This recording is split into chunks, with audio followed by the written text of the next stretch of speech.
For games that use 3D models and not sprites, animating those models is a really big part of the overall development of said game, especially if you have a large roster of models you have to animate, like a Pokemon game for example. Okay, bad example, but you know what I mean. This process can be especially important for fighting games, since attack animations have to properly convey what the character is doing and show where the attack can hit and such. This is of course also true for Smash Brothers, as in almost every case, each attack a character has uses a unique animation. Makes sense since they're all different moves.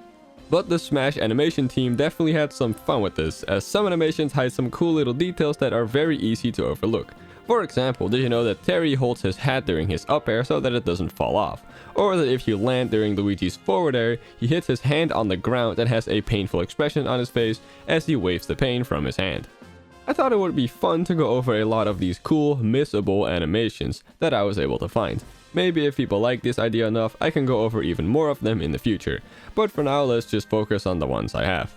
Since these are just single animations I'm going over, I might go over some of these really fast, so don't blink, you'll miss it. Maybe. But one thing you definitely shouldn't miss is me talking about this video's sponsor, Manscaped, the world's top provider of men's grooming and hygiene products. Yeah. Alright, we're all men here, or at least most of us are according to my analytics, so I think we all understand the importance of a nice razor, which is why I want to introduce you to the super sleek looking Lawnmower 4.0 from Manscaped, their newest, greatest electric razor. This thing holds a charge for 90 minutes and is waterproof, so even if you take super long showers like me, you're not gonna run out of juice when you're using it. And it has a new skin-safe technology, ensuring that you aren't gonna accidentally cut yourself when using it. Perfect for treating those more delicate areas, like your, yeah, you know. It comes included in the Performance Package 4.0 at manscaped.com, which gets you a bunch of nice products like the Weed Whacker to painlessly trim those schnoz hairs I know you have, as well as a bunch more stuff like a nice travel bag added for free and some lotions for your nuts. Sorry, I just had to get it over with. We all knew what I was hinting at. If you use my special code PJiggles, you can get all that with 20% off, free shipping, and 2 free extra gifts. That's just a damn good deal, honestly. So once more, use the code PJiggles with the link in the description. Your balls will thank you. That's their slogan. I just really wanted to say that. Big thanks again to manscaped.com for supporting my channel today, and now let's just move on with the video. Okay, so let's just start with the first one I already named, because there's a bit more I can say about it. Terry's up air is him flipping upside down and kicking upwards, and because gravity, he has to hold his cap to make sure it doesn't fall off his head when he's upside down. Something I didn't mention at the start is that if you land on the ground while he's still upside down, he'll land on the back of his head with his feet in the air, and then he does a quick flip to get back up, while still making sure he doesn't lose his cap.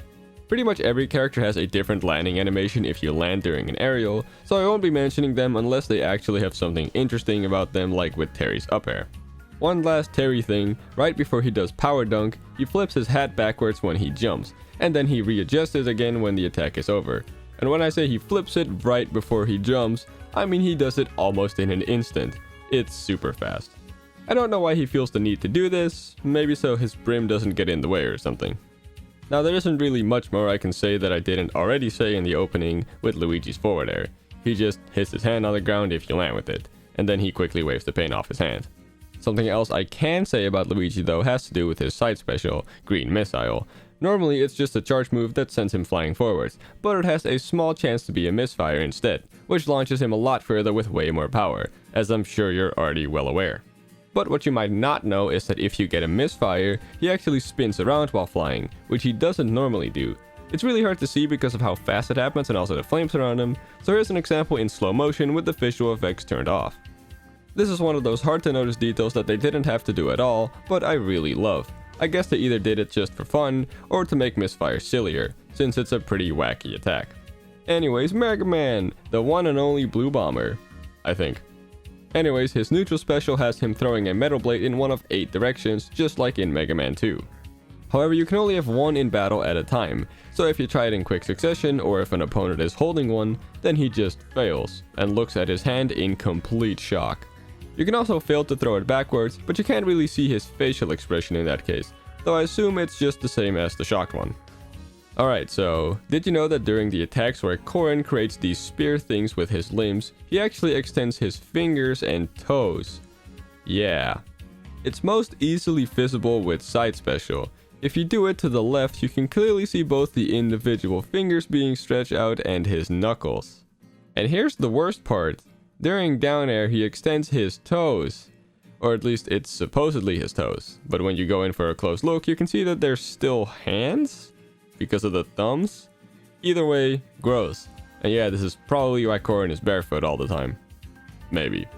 Probably not, actually. Well, I'm sorry to put that in your mind forever now. So let's just move on from something disgusting to something cute. If Rosalina is currently being healed through any means, Luma will do a happy little dance. Aww, just look at him. Anyways, this animation actually overrides him moving, jumping, or taunting, but not attacking as expected. Now, I actually thought this animation means he is also getting healed, which isn't the case. He's just happy that Rosalina is being healed. Although testing that did teach me that if Luma has low health, he'll start sweating and looking sad, which I shockingly didn't know until now. Anyway, something that is also related to damage, you know how Lucario gets stronger and stronger as he takes more damage, eventually doing a ton of damage and knockback even when the opponent is at 0%. Well, these weird, dreadlock things on the back of his head will actually start to rise and stay upwards as he takes more damage, and go back down as he gets healed or KO'd. So I suppose they actually indicate his aura levels. They start to rise at around 45% and reach their maximum height at around 128%. It's kinda hard to eyeball, so I'm not entirely sure on the exact numbers.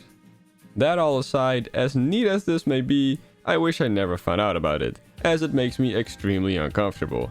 I mean, it kinda looks like he gets more and more excited as he takes more damage and his aura increases, which makes these things erect upwards more and more.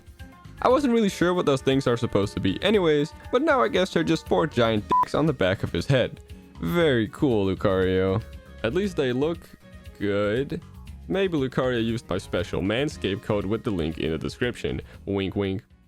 Well, let's just promptly move on to our next character, who is also a Pokemon, Pikachu.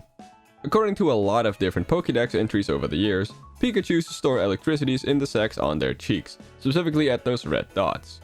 Well, this is reflected in Smash, because every time Pikachu uses an attack that involves electricity, his cheeks will actually flash quickly, and also while charging forward and down smash, as he's using up the electricity he stored in there.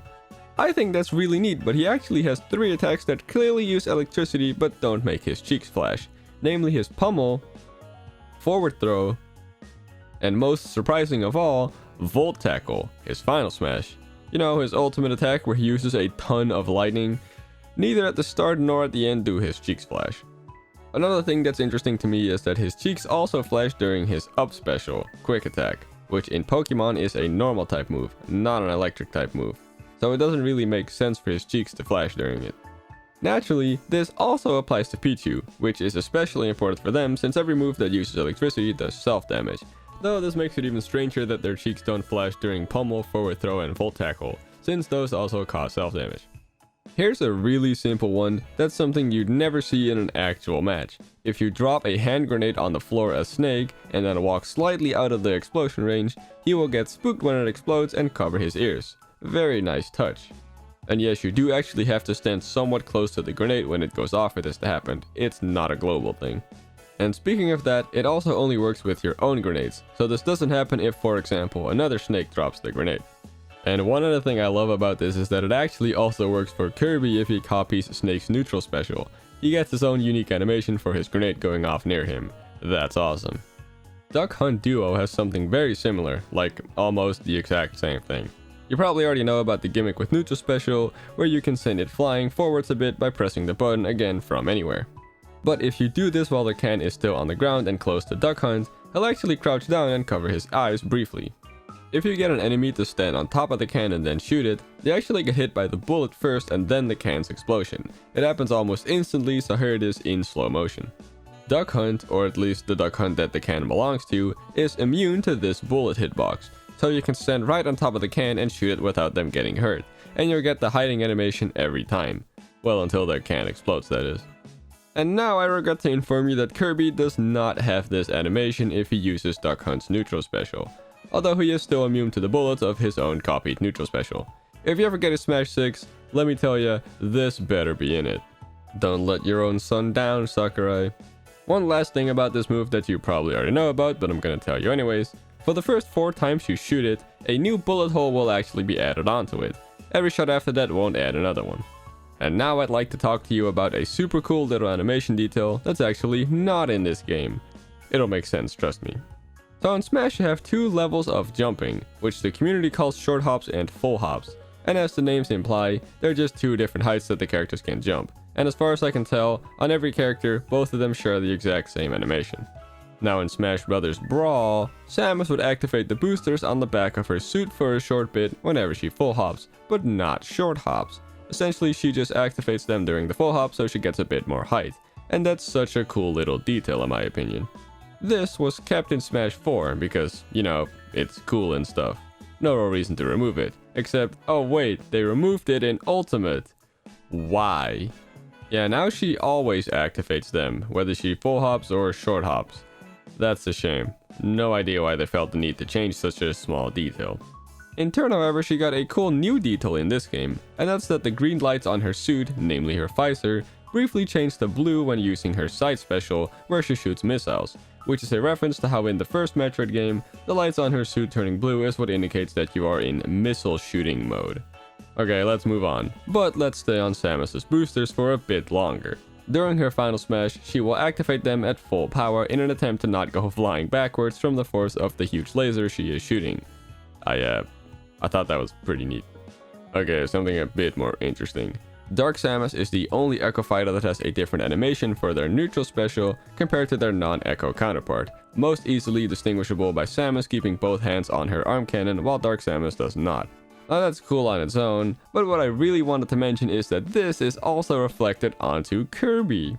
Even though it's literally the same move, with Samus's neutral special, he will put both of his hands forward as he charges and shoots the blast. Whereas with Dark Samus's neutral special, he'll charge it and shoot it with only one hand while holding the other one behind him. Adorable. Okay, that segment took a while, so let's knock a few more out quickly because I really don't have an awful lot to say about them. You know how when you hit the sweet spot of Little Mix up smash, it sets the opponent you hit on fire for a bit? Which doesn't make a lot of sense at face value, since it's just a regular punch with a regular boxing glove. Well, this is actually because he slides his fist over the ground at the start of the animation, which he does so fast that the friction causes a small ignition, kinda like what happens when you light one of those small box matches. Banjo and Kazooie, everyone's favorite DLC character, has a very cool running animation, because even though you mainly control Banjo, Kazooie handles their run, and it's a pretty fast one because of it. But when you're doing nothing, it's just Banjo kinda standing there, doing his usual little dance, if you can call it that. So how would they go about just doing nothing to having Kazooie take over for the running animation without having it look weird? Well, the answer lies in a cool little detail in their dash animation. Whenever you perform a dash, not only does Banjo already perform half a horizontal spin in preparation to switch over to Kazooie, but the 2 flaps on his backpack also fly open for a short bit, and then close again as he comes to a stop. They did this not just because physics, but also so that if you instead hold the stick to start running, Kazooie can seamlessly pop out and take over as Banjo continues to spin. That's it. I just thought it was neat how they made the dash animation with the start of the very unique run animation in mind like that, while also making sure the flaps follow physics. Even though this is a game where you can do this. That doesn't look right. A while back on my channel in Useless Smash Packs 8, I said this about ice climbers when going over characters with funky symmetrical designs. But whenever you turn around, they actually change which hand they hold their hammers with. Normally when facing right, they hold it with their left hands, but when you turn around, they suddenly hold it with their right hands, and this is carried over into their attack animations as well. One thing I also noticed back then is that ice climbers actually pass their hammers to the other hand in all 4 universal ways you can turn around in Smash Ultimate, which are as follows. Pay attention to their hands and their hammer handles. Dashing in the opposite direction, inputting the opposite direction while running, rolling in the direction you're currently facing, and just turning around normally.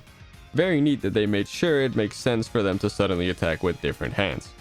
The robotic operating buddy, or Rob, spins his arms and head around during down smash, but he spins his head a little too fast as it does an extra rotation when his arms are done spinning. Also, he spins his arms upwards during his up air, but if you land on the ground as his arms are still spinning, they will hit the ground behind him, and then rotate to the other way to go back to the neutral position. Nice. And finally, I couldn't possibly make this video without talking about Incineroar. You knew it was coming. I mean, when they were announced, Sakurai specifically talked about how they like to show off when you successfully land some specific attacks. Like a true pro wrestler, when one of its attacks is successful, it'll pose for the audience. More specifically, they pose for the crowd after hitting a forward smash, up smash, or down smash. They do a you're going down pose after hitting jab 3, and they point to themselves after hitting dash attack. Something really cool is that Incineroar actually also has specific reactions for missing these attacks, except jab 3, then they just don't seem to care that much. Missing forward smash will make them angrily pump their fists to the sides after getting up. Missing up smash makes them do almost the same thing except with the fists going downwards. Down smash will make them punch the ground as they get back up and then do a little scream, with no sound. And missing dash attack will make them very briefly land with one fist on the ground as they look a little bit mad. Incineroar also poses after landing a final smash, just as a lot of other characters, but missing it will also make them slap their knee in disappointment. With side special, their signature move, if you get a weaker back body drop, Incineroar will briefly look angry, probably because you just failed to get the way stronger lariat that requires perfect timing. Last but definitely not least, if you fail to grab anyone with side special, they will very quickly look at their hands in confusion because you are not currently in them being thrown against some ropes. Incredible. And actually the last thing, if you grab someone with side special, but for whatever reason the opponent doesn't get thrown back to Incineroar, they just shrug and go on about their life, which is actually the greatest animation in this game if you ask me. And that's it. That's all I have. For now at least. This video was a ton of fun to make because I just love seeing all these little animation quirks that the development team put into this game that they really didn't have to do. It's great how they're just able to add just that little bit of extra personality to each character like this.